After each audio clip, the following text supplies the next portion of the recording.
Hello and welcome everyone, this is Titli and you're watching TitliBee.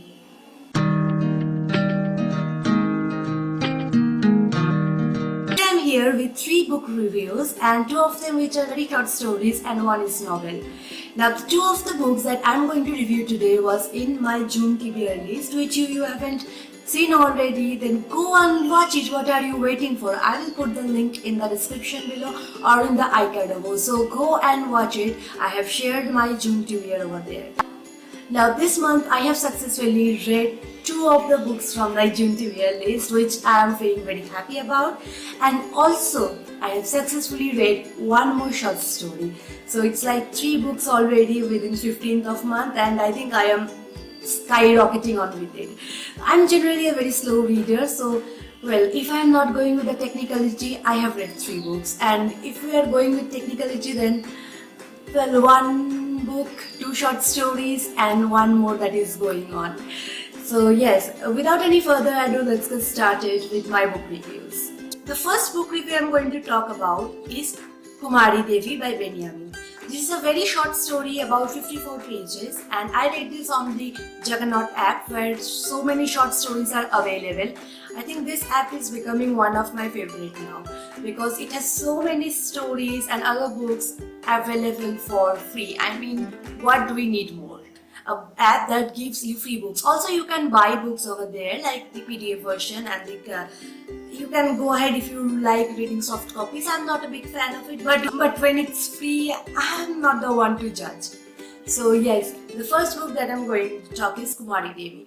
Kumari Devi is a story about a woman who was the ex-goddess in her place in Nepal. She was selected to be the Kumari Devi of her place, but due to some circumstances, she was not finally got to be the Kumari Devi. Instead, when she was rejected, her family thoroughly beat her and just behaved so badly with her and literally throws her out of the house. Yes, that's what they did. So she escaped her house and came to India and started living a con life until she was caught. So this story, I think I have gave away most of it, but the main part is in its emotion. So if you want to read it, go and read it. It is like want to take you 30 minutes max, so it is a very good break time read. So go ahead and read it. It is a story about the whole emotions and the human nature of ours, like how easily we can make anybody star and how easily we can throw them off there if it's not suits us. So it is a very, very, should I say heartwarming or heart-wrenching? I think it's more about heart-wrenching story. So go ahead and read it. I'm trying to keep my reviews as short as possible. The next story that I'm going to review is Blouse. This is also a very short story which is about 16 to 17 pages.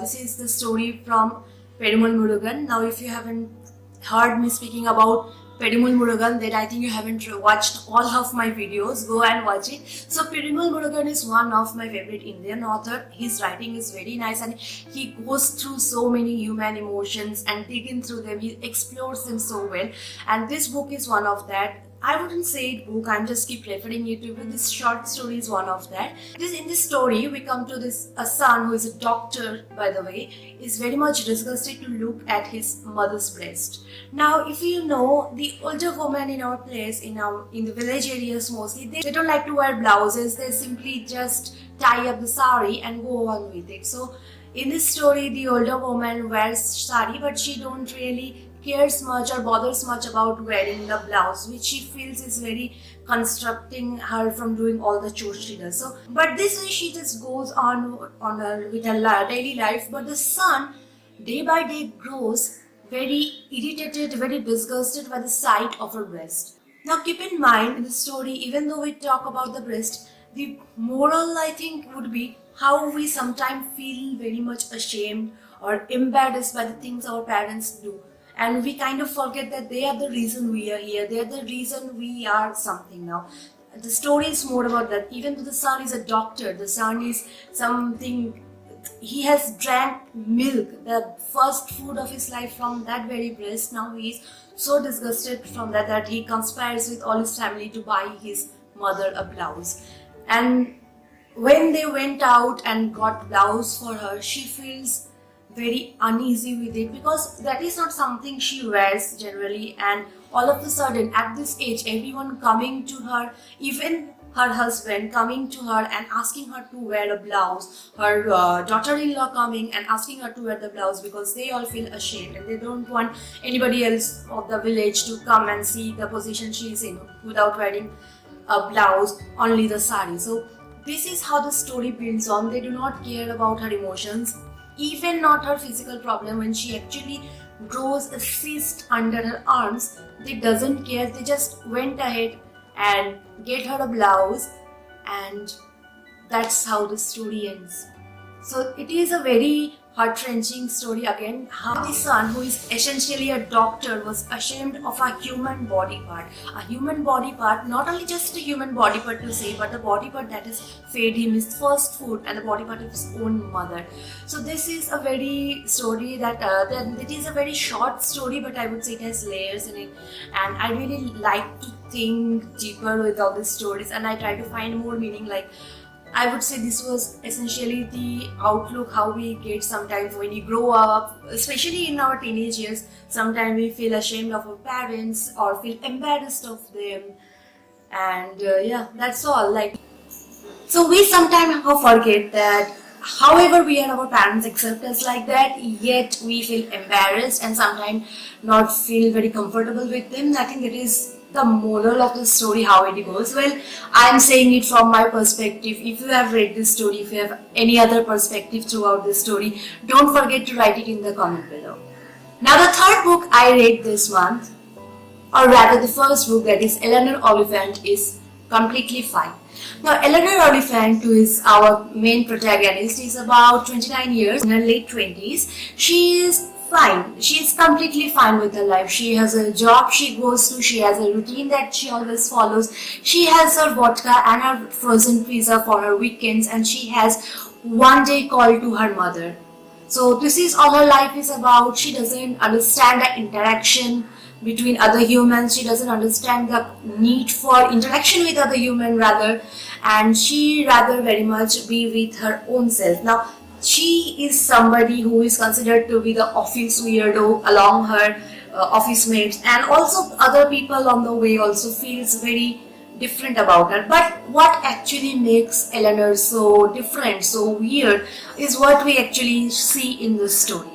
Eleanor is someone who grew up in her foster home. Even though she has a mother, due to some incident, she was separated from her mother, and then she was kept into different foster care. And as she was growing up, she was never got to stay on a family for very long. So, you know, with the foster family, they tend to change, but because of her behavior, she got changed of her houses so very much until she went to college, and then she got this small apartment from which she lived for all her adult life till now. Now, Eleanor one day went to this music concert where she saw this beautiful man singing on the stage, and she determines that this is her dream man, and she makes this mission to make this man her own. Like, she is somebody who started stalking, but I wouldn't say in a very ferocious manner. Rather, she was a very shy stalker, like the stalking we all do. She starts carrying on these feelings for this musician. It was all one-sided infatuation that she grows into. Now, with time, even though she doesn't have any friend in the office, she eventually meets Raymond, her office colleague, and she eventually becomes pals with her, and pals, friends with her. And one by one, Eleanor started understanding the human emotion, the warmth she was getting from this guy called Raymond and his mother, and the friendship grew. But the most daunting part of her life was the mother figure. This mother of Eleanor, throughout which she calls her and talks over her phone, that is Mummy, she continues to dictate her on her everything. Like, she doesn't let Eleanor go and meet out with other people. She doesn't let Eleanor to be on her own. And she always tried to make Eleanor the perfect little girl. All the rules and regulations she had in her mind. Now, that is the gist of the story. I won't say any further, but now I'm going to the review. Now, if you want to read this book, I would suggest you stop this video now, like this video, comment and subscribe, and go away and come back once you read this book, because now on I'm going to start with spoilers, because without that I cannot truly explain this book.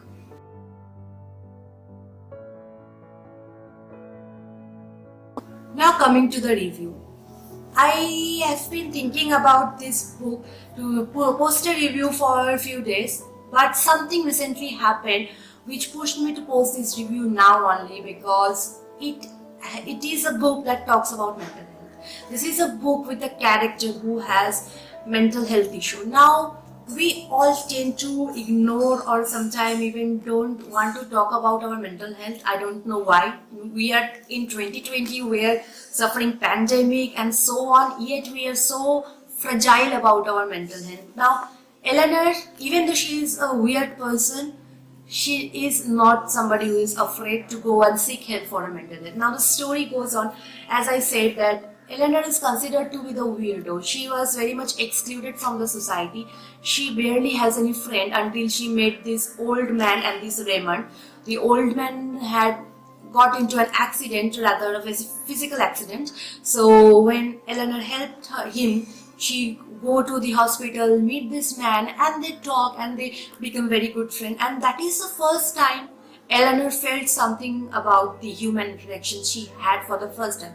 Before that, all her human interaction was with her abusive boyfriend and her mother, who was very dictating and very abusing in a sort of way, in a very mental abusive order.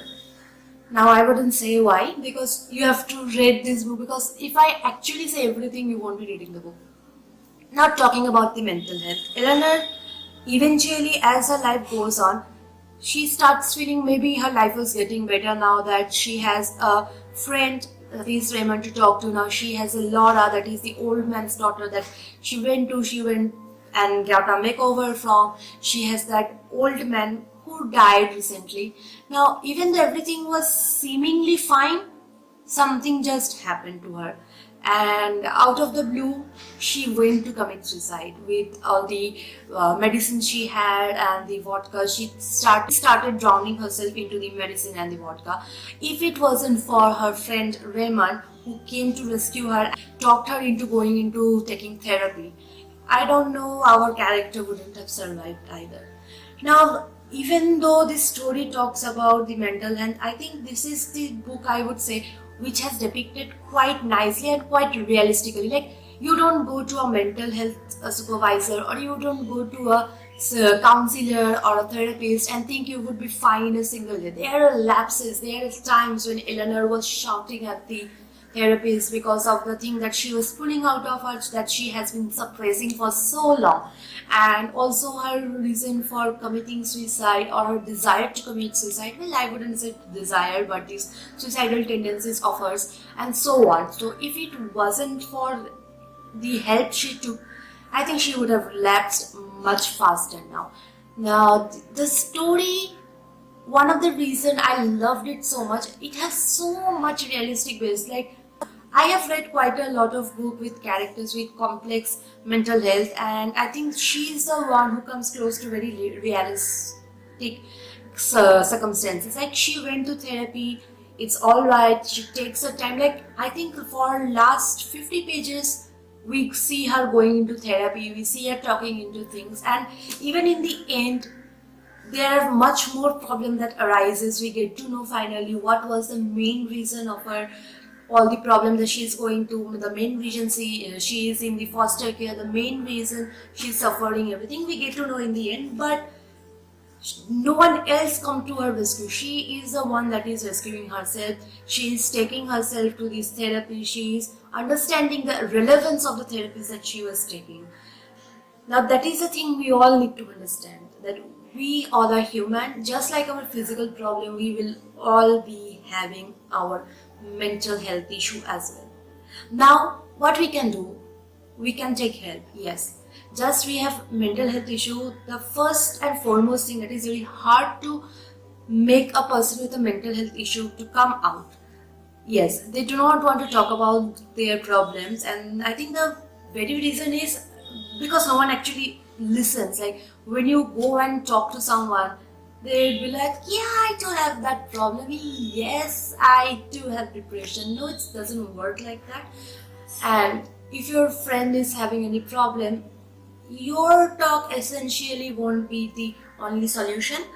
If they're saying something to you, listen to it, and if you think that is getting severe, direct them to the road towards the therapist, to the doctor, to a psychiatrist, because they are the skilled person. I think that is the main thing you can do. Like Raymond in our book, who doesn't sit there and try to make Eleanor all good by himself, but instead he suggested her the proper way to betterment. And that is all I wanted to say. Do take care yourself and do take care of your mental health. With all this pandemic around us, I think our mental health is suffering as much as anything.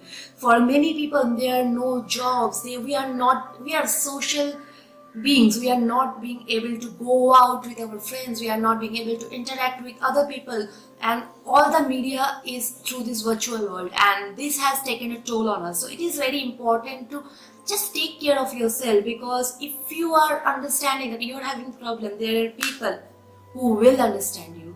So without just suppressing it for days and days and wait for it to erupt like a volcano, it is better to go and seek help. There are people out there, there are helpline numbers and everything. So yes, I think that's all for today. All the books that I talked about, I hope you go and read it and enjoy the books, and also take care of yourself, both physical and mental health. Till then, bye bye.